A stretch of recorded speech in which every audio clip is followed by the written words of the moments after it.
a very long history which has been characterized at times with by peace and cooperation, and at some other times by enmity and mistrust.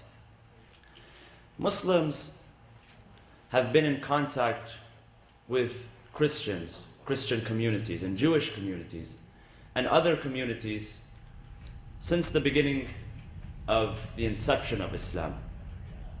Among the first people that the Prophet dealt with, among the first after his ordination as a prophet, were prominent Christians of the Meccan community, and likewise of the Medinan community as well. The Prophet was known to send letters, to send ambassadors to Christian leaders. The Prophet was known to have cordial relationships with Christian leaders as well. And throughout history, we find that Muslims have maintained relationships with Christians, Muslim communities with Christian communities, Muslim leaders with Christian leaders, Muslim citizens with Christian governments, Christian citizens with Muslim governments. And some of these relationships have been characterized again with friendliness and cooperation, and others have not.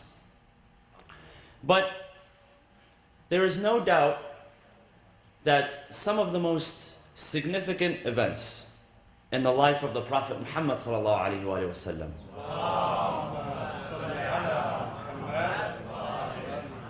were events or cases in which the Prophet had dialogue and relationships with Christian leaders and Christian community members.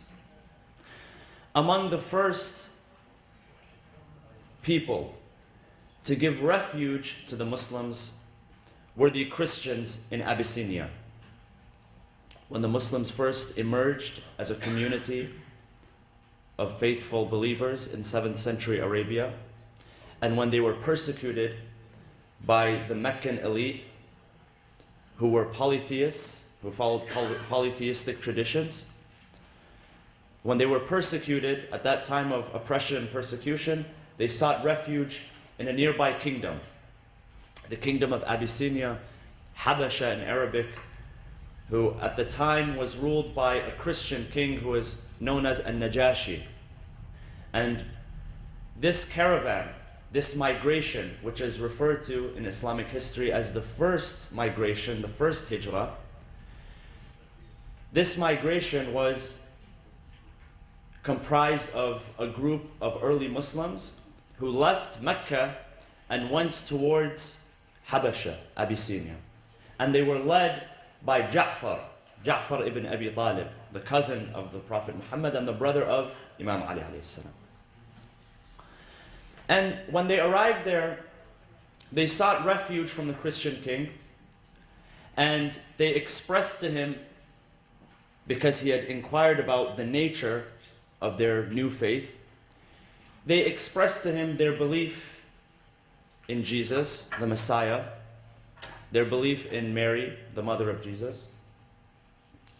And when the king, the Christian king, saw the extent of the similarities between their faith and his faith, he accepted them as refugees. And when they were chased, because even when they arrived to Abyssinia, they were chased there by the polytheists from Mecca. The Meccans sent an emissary to the Christian king to request that these people, this new community, be brought back to Mecca in order to be tried for judgment. But he refused to give them back. Some narrations indicate that this Christian king, in secrecy, accepted Islam, and that when he passed away, the news of his passing away was revealed to the Prophet Muhammad by Allah subhanahu wa ta'ala. The moment it happened, the instant that it happened. And so when the Prophet received news of his passing away, he wept for him and he lamented him. This was the extent of the relationship that they had with one another. When the Muslims, the Prophet, and his followers left Mecca after 13 years of him being ordained as a prophet, when the second hijrah, the second migration took place, the migration from Mecca to Medina, the original immigrants who had left Mecca and gone towards Habasha had stayed there. And after a few years, after the community of believers in Medina were able to build themselves to self-sustainability, so a community which was self-sustainable, which was able to produce for itself and able to protect itself, it became time for those immigrants, the original immigrants, to migrate to Mecca, to Medina. But during that entire time, they sought refuge under a Christian king. This was one of the most significant events in early Islamic history in which Muslims sought refuge under a Christian leader. So this is one example of the cooperation and the peace and the goodwill which existed between the two communities from the earliest days. Among the people of the book, the Christians have a special place. They enjoy a special status. In Surah Al-Ma'idah, chapter number 5, verse 82, Allah subhanahu wa ta'ala says to the believers that you will find among the closest people to you, among the friendliest people to you, among those who are most cooperating with you are the ones who say, Inna Nasara, we are Christians. And so the Quran attests to this fact. What is the Islamic view on Christianity? The Islamic view on Christianity is, number one, that it is a religion which originally is revealed by Allah subhanahu wa ta'ala. Jesus, Isa alayhi salam, is mentioned in the Quran 59 times. And the number one, the prophet who is mentioned most in the Quran is, by name, is the Prophet Musa. Other prophets as well. And the Prophet Isa is mentioned by name 59 times, more than our own Prophet Muhammad sallallahu alaihi wasallam.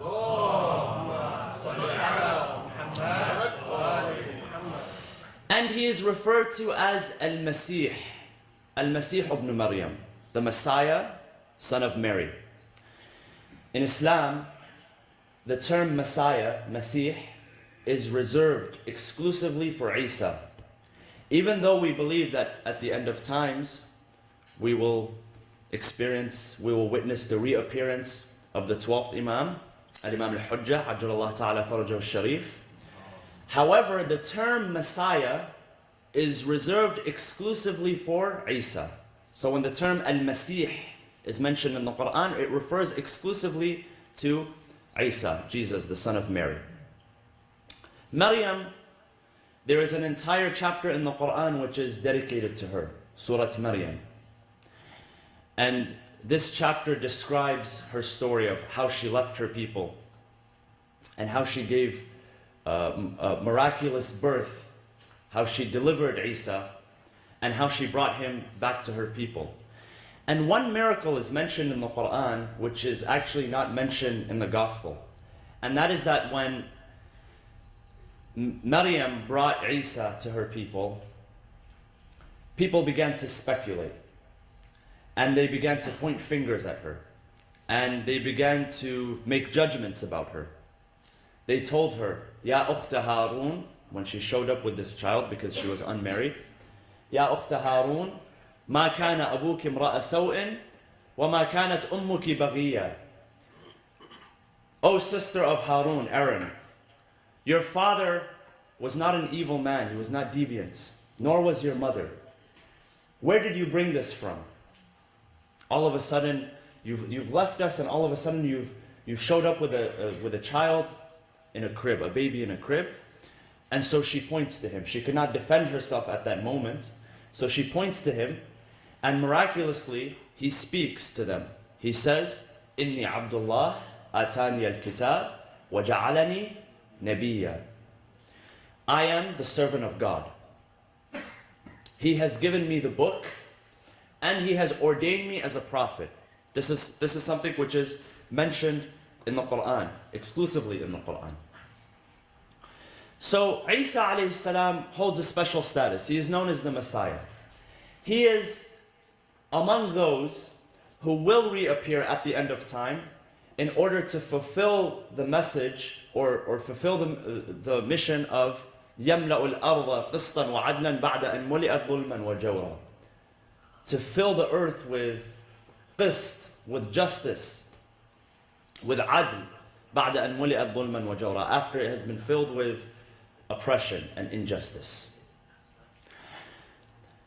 And of course he will be among, according to ahadith, one of a few other prophets, and it will be his job, alongside the 12th Imam, it will be his task to fight the Antichrist and to establish peace and justice on earth.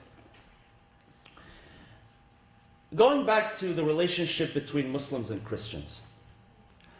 The Quran, in chapter number 3, Surah Al-Imran, verse number 59, describes the first get-together, the first organization of what we today know as interfaith dialogue. Today we're involved in interfaith dialogue. This sort of dialogue existed 1400 years ago, and the Quran speaks about it. And this is a very special ayah, chapter number 3, verse number 59, also referred to as Ayat al-Mubahala,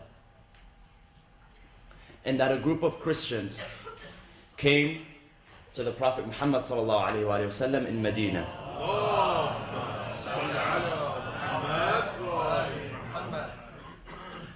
And they wanted to debate with the Prophet the nature of the birth of Jesus, Isa alayhi salam. These Christians who originated from Najran came to Medina, and they gathered with the Prophet. And they began to debate the Prophet. Their argument was that Isa must be considered the Son of God. He must be considered divine because he was born without a father, through immaculate conception. And we as Muslims believe this. We believe that he was born through the immaculate conception. And we believe in Mary as a virgin. And so their argument was that based on this evidence that we both accept, both of the sides of the argument, both of the sides of the debaters, we accept this. So we might as well come to the logical conclusion that he is the Son of God.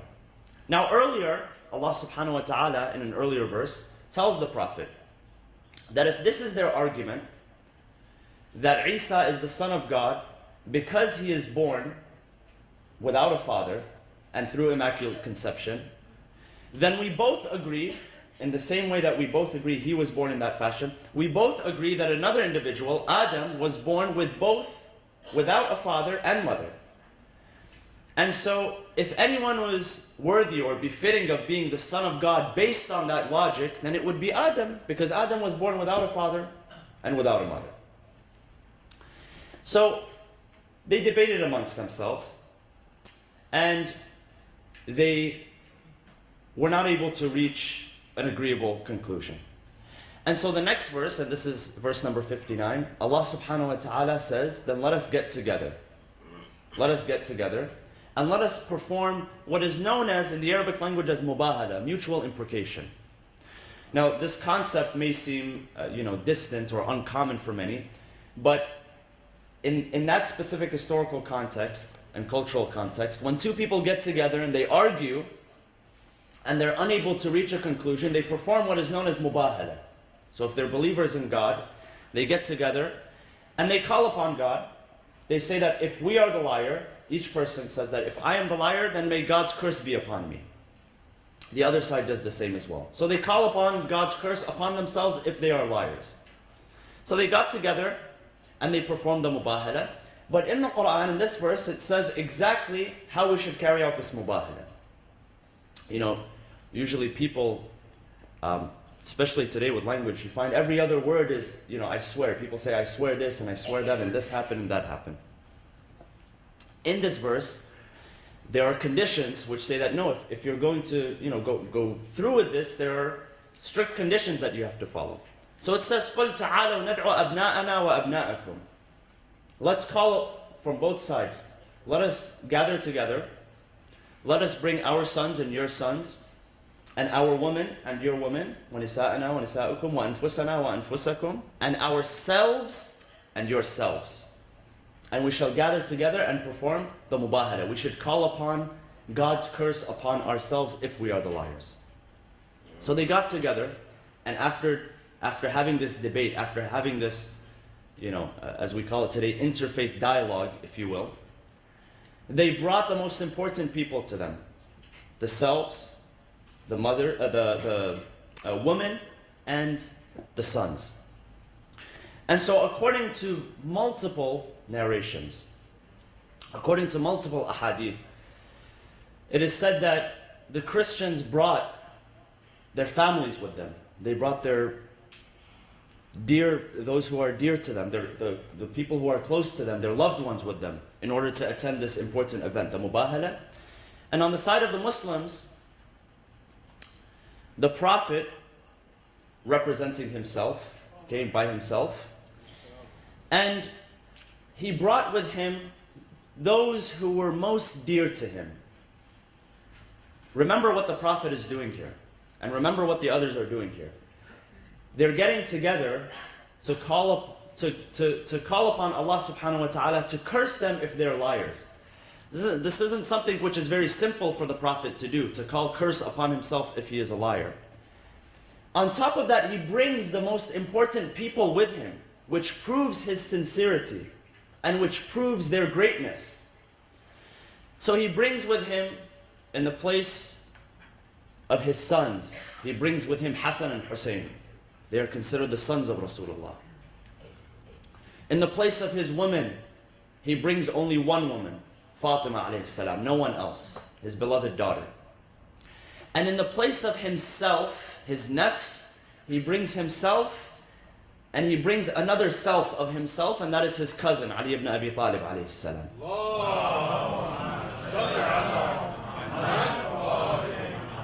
And they get together to perform the mubahala. One of the leaders on the Christian side, he comments in the commentary.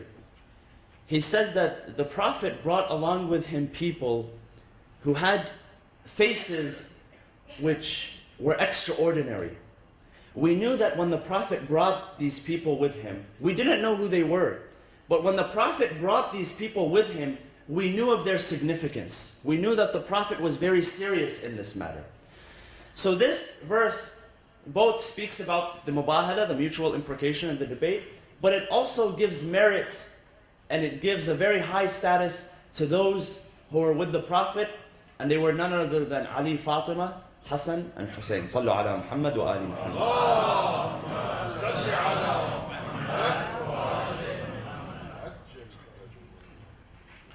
In terms of treatment, it was the policy of the Prophet and the Ahlul Bayt alayhimus salam to treat their neighbors, their Christian neighbors, their Christian friends, those whom they lived with, those whom they worked with, those whom they governed over, with the utmost respect.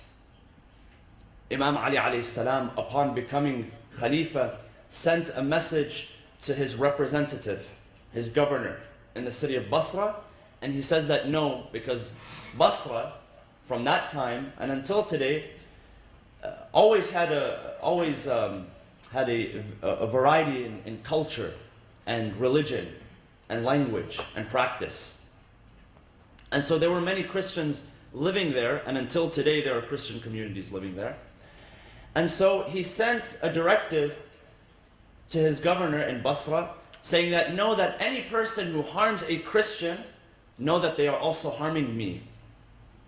Me, the leader. The leader of this ummah is hurt when a Christian in his community is hurt. Imam al-Sadiq alayhi salam says the following in his hadith. He says that if a Muslim denies or rejects Jesus while accepting all other prophets, his faith will not be complete. And this is based on the verse in the Quran. This is chapter number 2, Surah Al-Baqarah, verse number 136, the verse which I read in the beginning, and I'll read the translation. Say, Allah subhanahu wa ta'ala is telling the believers, say, we believe in Allah, and in that which had been revealed to us, and in that which was revealed to Ibrahim, number 1, Ibrahim, and Ismail, and Ishaq, and Yaqub, and the tribes, the followers of the prophets. And in that which was given to Musa and Isa, and in that which was given to the prophets from their Lord. We do not make any distinction between any of them, and to him do we submit. So a Muslim is the one who believes in the messages of the prophets which came before, including Musa, Isa, Ibrahim, Nuh, Ismail, Ishaq, Yaqub. And in conclusion, the final message, and that is the message of Khatamul Anbiya, the seal of the prophets, Muhammad sallallahu alayhi wa sallam.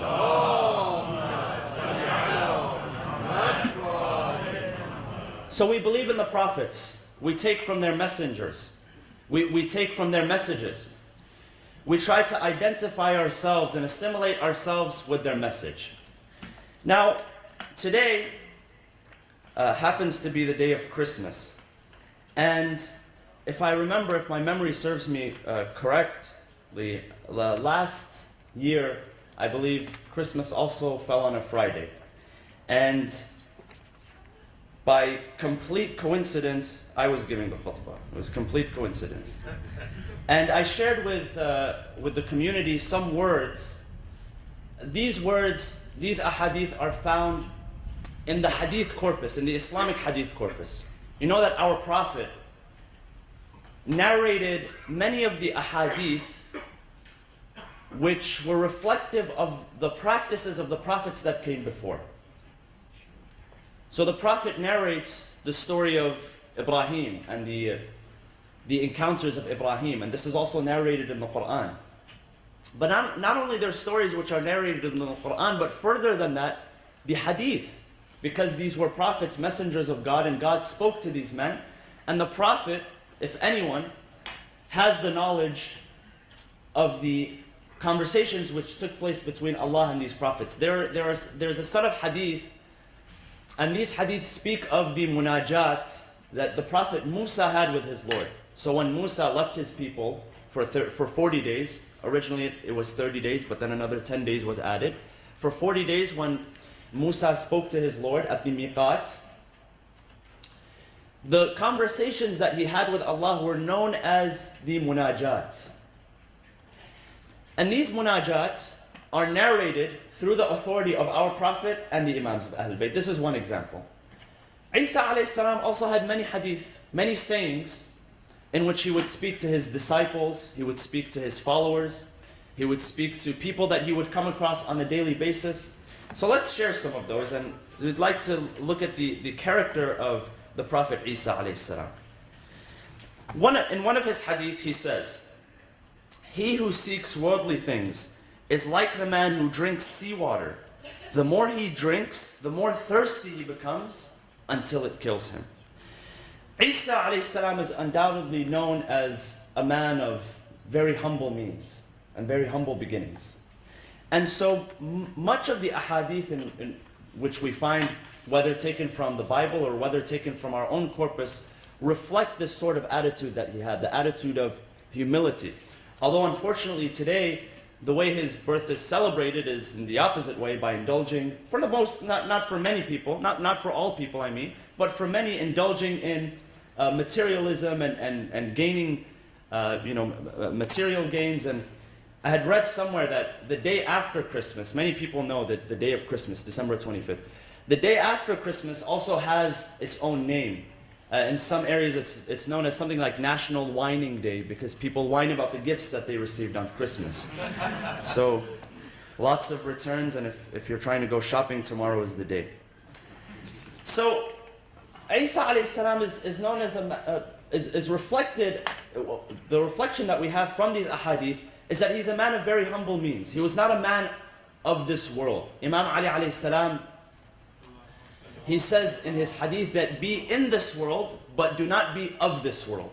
Meaning that live here on earth, don't have your head in the clouds, don't be, don't live in the deserts or the mountains. Be among people, but do not be of this world. Do not be characterized that you are of this world.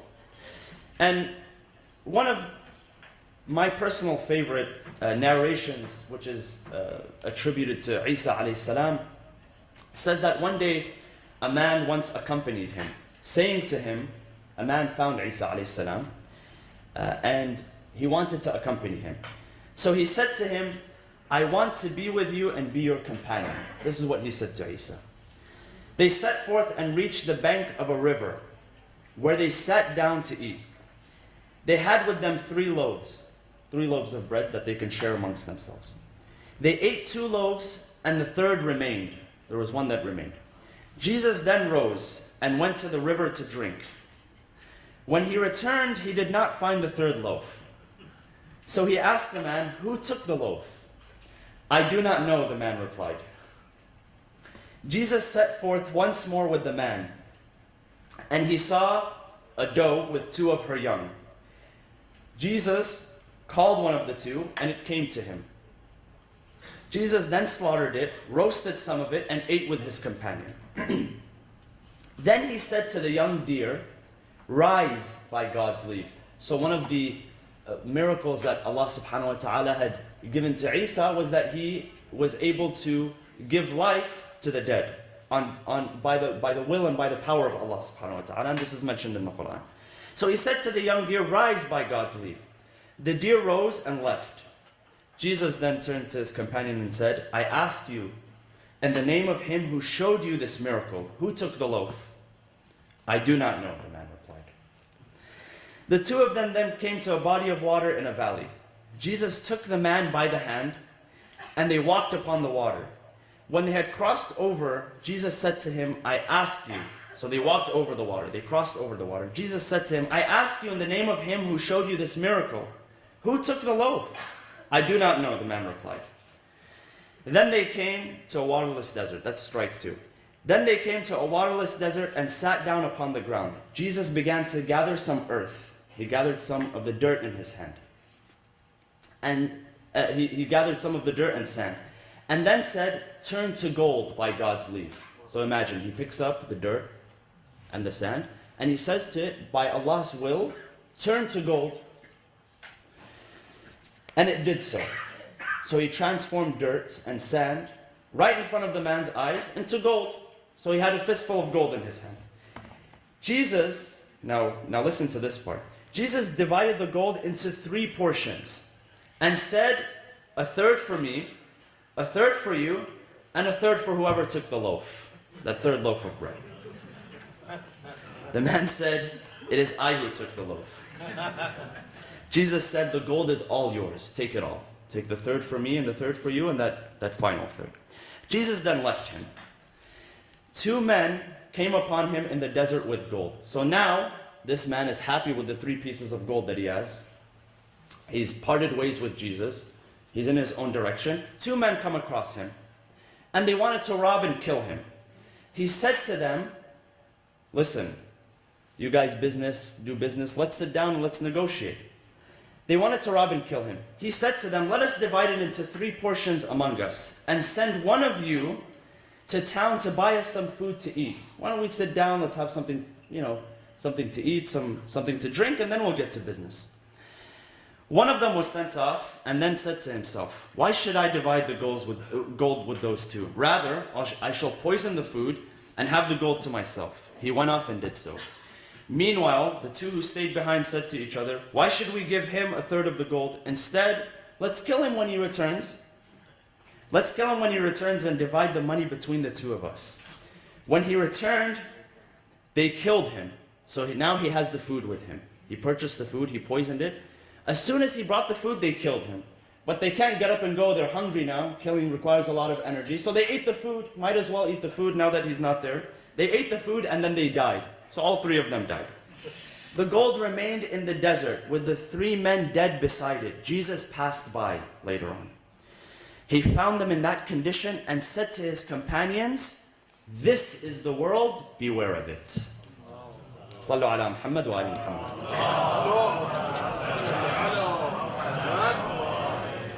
This is one example of the ahadith which is narrated to us on behalf of by way of Rasulullah sallallahu alayhi wa sallam and the companions of Ahlul Bayt. So Isa alayhi salam is known as a man of morality. He is known as a man of humble means. He lives in this world but is not of this world.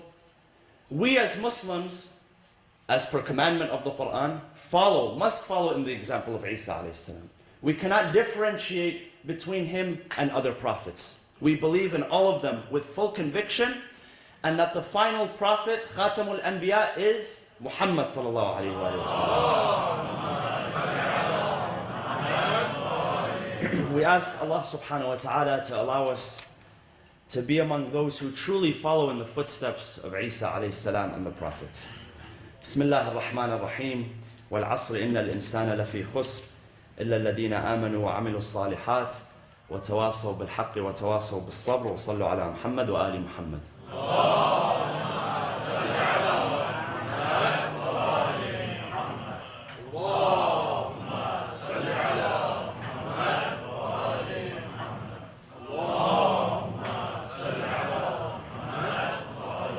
Bismillah ar-Rahman ar-Rahim. Alhamdulillahi Rabbil Alameen.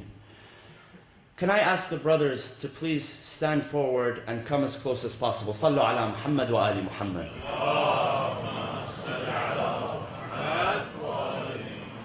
نحمده ونسبحه ونقدسه على آلائه ونعمائه ونشهد أن لا إله إلا الله وحده لا شريك له ونشهد أن سيدنا محمدا عبده ورسوله اللهم صل وسلم وزد وبارك على محمد وآل محمد كما صليت وسلمت وباركت على إبراهيم وآل إبراهيم في العالمين إنك حميد مجيد وصل اللهم وسلم على أوصيائه وخلفائه وعترته علي أمير المؤمنين وقائد الغر المحجلين وعلى البضعة الطاهرة فاطمة الزهراء سيدة نساء العالمين وعلى صدق نبي الرحمة وسيد شباب أهل الجنة الحسن والحسين وعلى علي بن الحسين ومحمد بن علي وجعفر بن محمد وموسى بن جعفر وعلي بن موسى ومحمد بن علي وعلي بن محمد والحسن بن علي والخلف الهادي المهدي عجل الله تعالى فرجه وسهل مخرجه وجعلنا من أنصاره وأعوانه. عباد الله أوصيكم ونفسي بتقوى الله عز وجل. أعوذ بالله من الشيطان الرجيم. بسم الله الرحمن الرحيم. ولا تركنوا إلى الذين ظلموا فتمسكم النار. صدق الله العلي العظيم. وصلوا على محمد وآل محمد.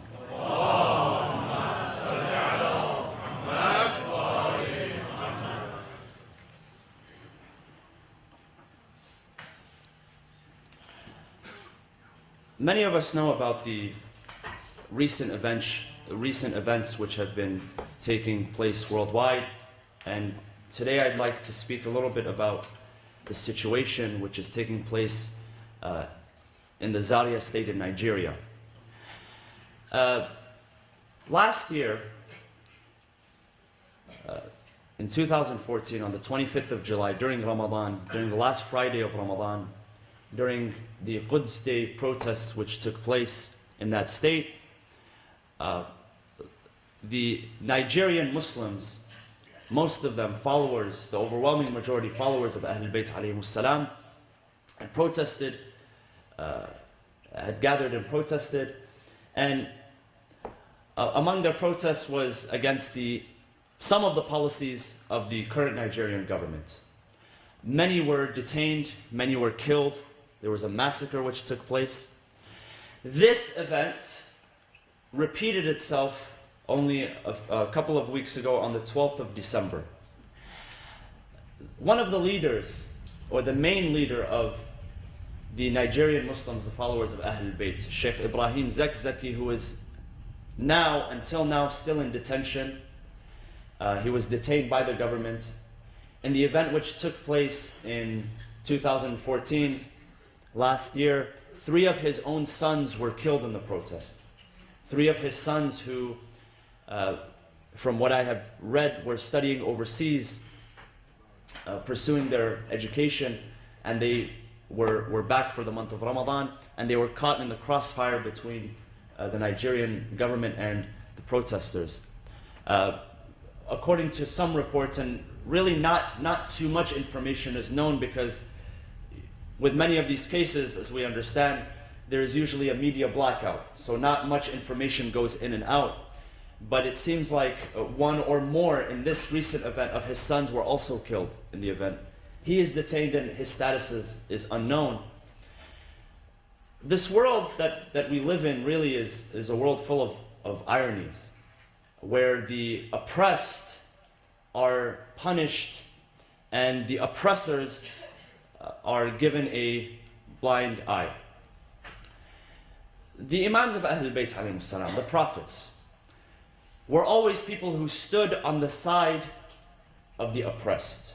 Imam Ali alayhi salam said in one of his speeches, he said in one of his directives to his sons, Al-Hasan and Al-Hussein, on his deathbed, he said that, be a protector of the oppressed and never join hands with the oppressor.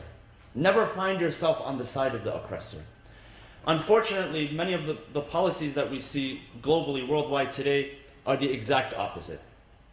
And it is very ironic when those who are oppressed are punished for the actions of the oppressor. If you look specifically in Nigeria, Nigeria has now become a hotbed for extremism, groups like Boko Haram. And instead of the government, unfortunately, instead of the government pointing their efforts towards fighting extremism and radicalism, they have turned their weapons, their guns, against civilians who have simply gone out armless to protest against some of these oppressive policies. And so it is our responsibility as their brothers, not only as Shia Muslims, it doesn't matter whether they were Shia Muslims or non-Shia, as human beings, it is our responsibility to speak up against these atrocities, to do whatever is within our ability to help these people.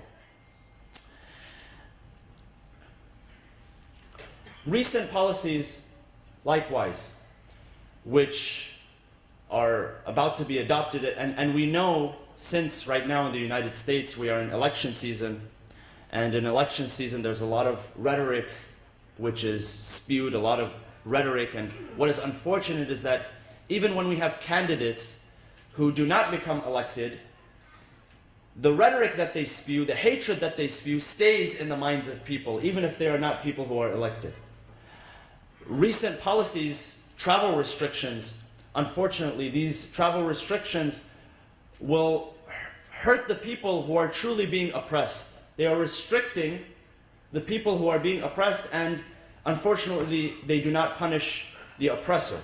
And so this is a world full of ironies. Imam Hussein alayhi salam, he says, before going out on his mission, he said that, do you not see, أَلَا تَرَوْنَ أَنَّ الْحَقَّ لَا يُعْمَلَ بِهِ وَالْبَاطِلَ لَا يُتَنَاهَى عَنْهُ? Do you people not see this irony? That there is good which is not being enjoined, and there is evil which is not being prevented and prohibited? We ask Allah subhanahu wa ta'ala to allow us to be among those who have a voice which we lend to the oppressed, a voice which we lend to the voiceless. We ask Allah subhanahu wa ta'ala to bring relief to those families. We ask Allah subhanahu wa ta'ala to bring relief to our scholars, community leaders such as Sheikh Ibrahim Zakzaki and others who are in other countries and communities as well. We ask Allah subhanahu wa ta'ala to bring relief to all those who are oppressed across the world. Bismillah ar-Rahman ar-Rahim. اللهم اغفر للمؤمنين والمؤمنات والمسلمين والمسلمات الأحياء منهم والأموات تابع بيننا وبينهم بالخيرات إنك مجيب الدعوات إنك قاضي الحاجات إنك على كل شيء قدير برحمتك يا أرحم الراحمين وصلى الله وسلم على سيدنا محمد وعلى أهل بيته الطيبين الطاهرين.